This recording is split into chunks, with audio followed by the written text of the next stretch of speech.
G'day guys, it's Jake here. Nothing in this video is financial advice. Please do your own research when it comes to investing. Be sure to check out my links below, including the exchanges I use and social media content that I post. Alright, let's go. So the topic for this video, we're going over some data that just came out, economic data. Also going over some earnings for Apple and Amazon. And talking about treasuries and the yield curve to signal what sort of yield curve uninversion is occurring to signal if recession is around the corner or not. So first up, we have the data, economic data, and we had ISM, manufacturing PMI in the US just come out lower than forecasted. So previously it was 48.5. And they forecasted a slight, number below that, 48.2, and we came in at 46.8. So huge miss there, a massive decline. And as you can see from going back month to month, in March you had a 50.3 reading, 49.2 in April, 48.7 in May, 48.5 in June, and now we're at 46.8 points in July. So going back previous month, and it's declining pretty rapidly, pretty bad. I go back 10 years, and these declines happened in major down periods in the market. We had late 2018, we had a crash in the markets, and a decline going into the pandemic as well. So two declines in the stock market. We had a bit of a notable decline here in 2015. We had a bit of a stock market crash as well. So it happened there as well, declining ISM manufacturing numbers. And then obviously the 2022 downturn occurred, declining ISM manufacturing data. And now we're starting to see it decline again. And so it's still above, sort of at the May 2023 levels or November 2023. So we're not quite below that yet, but we're trending downward and pretty aggressively. Specifically, this miss was pretty substantial, so pretty sharp drop off there. So you just got to keep track of that to see how we're tracking in the manufacturing sector, but not looking good on that front. And then tonight we have non-farm payrolls and unemployment rate coming in, which is a big crucial data to look at to see if we're in a recession or not. So yeah, very exciting to find out numbers, but not good for the overall economy. We all are struggling, so we know things are tough now than ever before. Rising inflation versus incomes. So yeah, these consumers struggling, can't afford a lot of its basic necessities, and seeing if the unemployment rate is ticking up, showing the job market is weakening, which is going to be a signal that recession is imminent. Okay. The next tweet by Kathy Jones is going over ISM manufacturing index, talking about that. It fell to 46.8, well below expectations at its lowest level of the year. The employment component, the green line, all right, the green line on this chart, dropped to its lowest level since mid-2020. So another job market data point to look at. And that's just the ISM manufacturing index as a whole. As I showed you, back to these levels, November 2023. Okay, so we're back to those levels. And this second chart below it is the components of that index, what makes up the index. And you can see the employment level is falling. And we're right back to here, right in the middle of 2020. So really bad. We're seeing the employment the lowest out of all these three, because we got the business price index and business new orders, and then we have employment the lowest. So yeah, very weak on that front. And yeah, I do think the recession is around the corner. There's so many data points to point that way, and this is another one to show you that it's looking pretty grim out there for the manufacturing sector and jobs. The private jobs, specifically over government jobs, really. It's more or less private sector feeling the pain because government jobs are going up and private jobs are going down. I mentioned this in the previous video, so yeah, not good. We have NVIDIA inside trading alert. CEO Jensen Huang sold another 26.4 million worth of NVIDIA shares for a total of just under 480 million over the last 7 weeks. It sees that nearly $500 million of shares sold for one of the top companies, Mag 7, NVIDIA, the rising sun, the AI boom, and you can see that, yeah, he keeps on selling. And then Pelosi's buying. Henson sells while Pelosi buys. Who's right? Well, I think he's right because he knows his own company better than she does. She just trades the market. She's in and out like a swing trader. I think she's not day trading. She's swing trading more or less. So she's not a long-term investor. She gets in and gets out. This guy's obviously he's in it for the long term. And when he starts to sell consistently for 7 weeks, he knows something's up. And the hype and boom and AI promise to deliver more revenue, business and prosperity of it, it's coming to an end for the short term.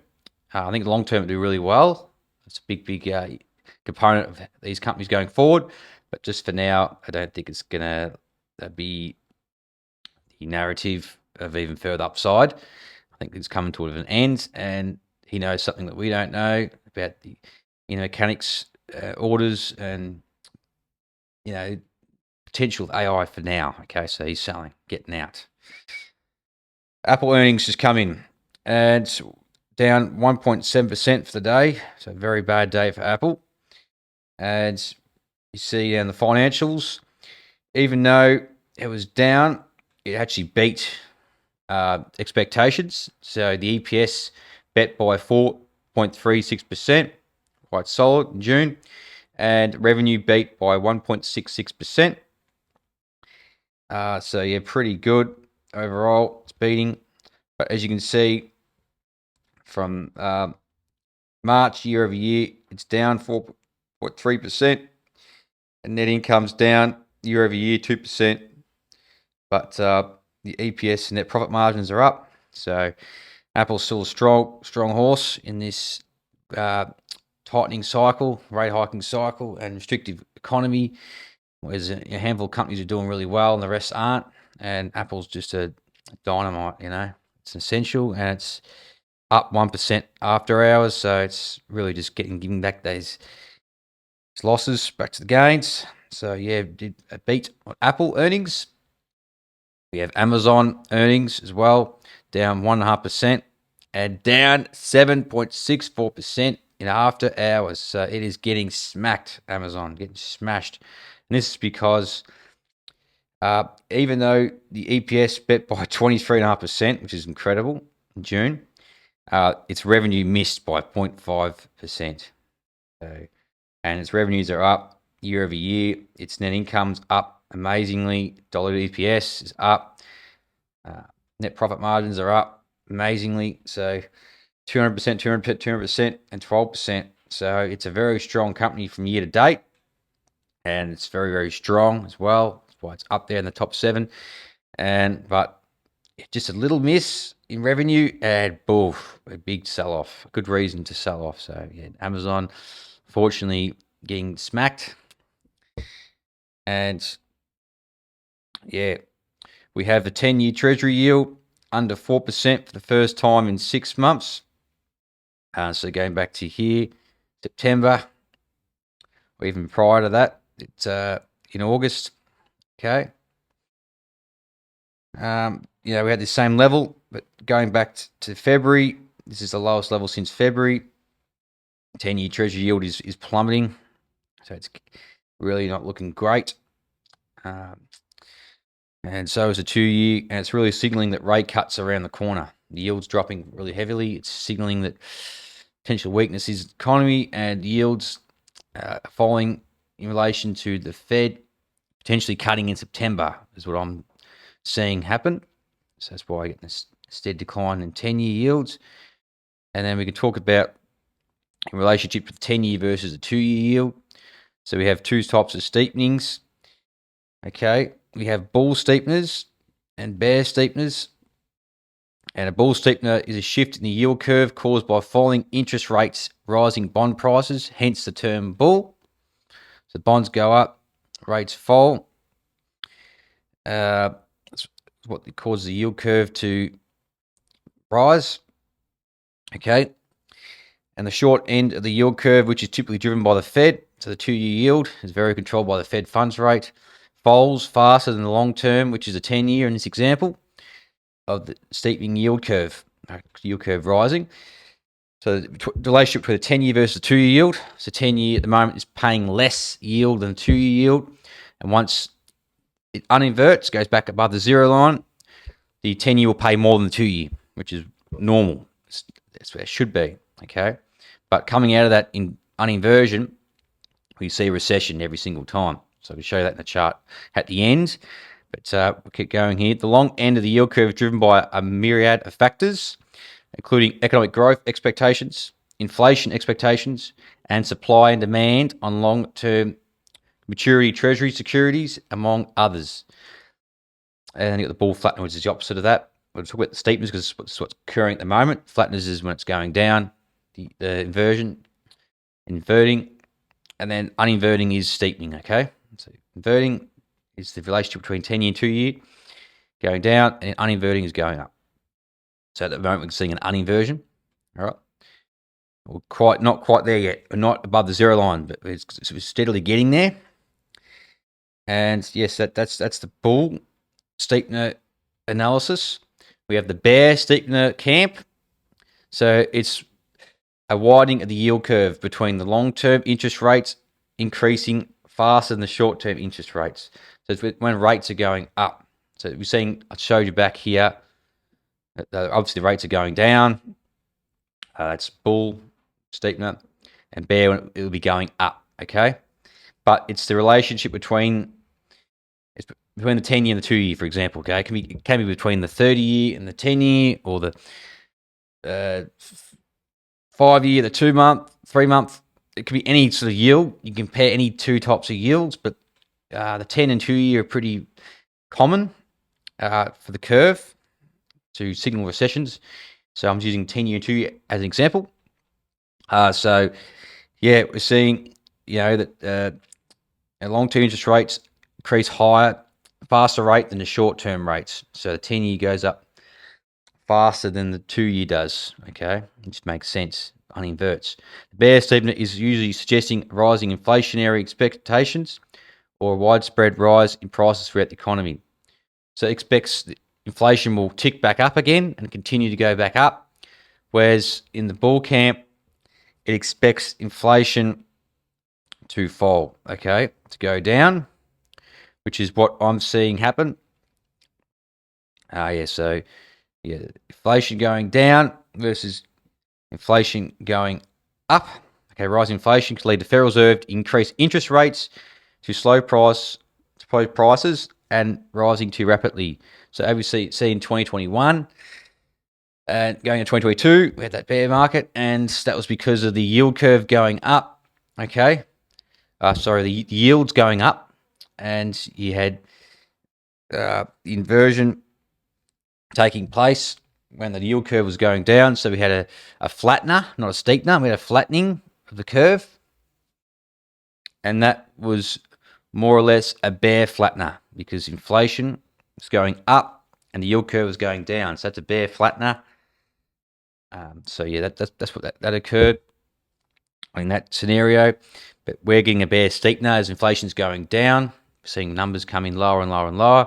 CPI and PCE numbers. So we're more in the bull steepening camp. We see inflation going down. Bears is when it's going up. Expect inflation to rise. Okay, which I will talk about in another video. Why I see inflation going down more or less because it's to do with the M2 money supply. M2, which is the global measurement of money circulation in America. So yeah, we have that, and then we have just a diagram to represent that. So we had the bear flattener, the short-term rates rising faster than the long-term, the 2-year yield going up higher than 10-year at a faster rate. We have a bear steepener, which is long-term rates rising faster than short-term rates, which is what we're not seeing. and a bull flattener, which is long-term rates falling faster than short-term, right? Which is what happened, right, when this inflationary. So actually, I said we had a bear flattener. I was wrong. We had a bull flattener in 2022. Sorry, got that wrong. Reading this diagram makes a lot more sense because we did have long-term rates falling faster than short-term rates. We had high inflation, and that was the bull flattener. Okay, the yield curve inverting was a bull flattener, not bear flattener. Bull flattener. So correct that mistake there. And then lastly, we have the bull steepener, which is short-term rates falling faster than long-term rates, which is what's occurring right now, okay? What will occur as this inversion happens, okay? And I'll show that in the next chart, but yeah, this is what I'm seeing happen, the bull steepener, because we had a bull flattener, and we're going to see a bull steepener. It's a good way to represent this, what I'm talking about, just in a quick diagram. And as you can see, this is a 10-year versus the 2-year. And going back, these grey shaded areas are recessions, all right? And every time we inverted, so we had a bull flattener, we just went down, okay? And then guess what? Boom, came out of it, and we had a recession. We stayed inverted, again, went back down, okay? Below that black line, went back up, recession. Inverted here, uninverted, recession. Inverted, uninverted, recession. Inverted, uninverted, recession. Okay, 2000, 2008, 2020, we slightly inverted, just a little tick, and then we got it. And that was the version and then uninversion recession. Now we're obviously inverted, and now we're uninverting as we're getting a bull steepener going into the recession. So that's a chart representation. Every time it happens, it's pretty accurate, except for here where it didn't. It's a inverted and uninverted, nothing happened here for a couple of years. So this could happen as well, theoretically. So there is an outlier there. So yeah, we'll wait and see what happens. All right, guys, I hope you enjoyed the video. Just going over the ISM numbers that just come out weaker than expected, seeing a slowing manufacturing sector, and the employment section of that ISM is declining rapidly, going back to mid-2020 levels. We also looked at some earnings for Apple, Amazon, and seeing that Jensen Huang, the CEO of NVIDIA, is selling aggressively into this rally. Smart man. And we also looked at the 10-year yield versus 2-year yield, and looking at bear versus bull steepeners, and you got flatteners as well. But in this case, I do see we are in a bull steepener. Send the curve, the yield between 10-year and 2-year uninverting to come back to normal. And yeah, that's what I see happening in the sometime in the near future. Probably going to go into next year. We might see this above zero for the first time in over 2 years being inverted for. So once we uninvert, the recession should kick in shortly after that. So or happens at the end of this year as you shoot up, you skyrocket above that zero level. So in relation to 10-year versus 2-year yields, signal when the recession will happen, or will we get something like 1998 where it did invert and uninvert and then nothing happened for a couple of years later. So that could happen as well. Okay, so there is a scenario where we had a bit of a fake out, essentially. Then it occurred a couple of years later when it was permanent. We had the dot-com crash in 2000. But anyway, that were my thoughts on that. If you like this video, please smash the like, comment your thoughts below, subscribe to stay updated. Be sure to check out the links below, as mentioned. And I'll catch you in the next one. Cheers.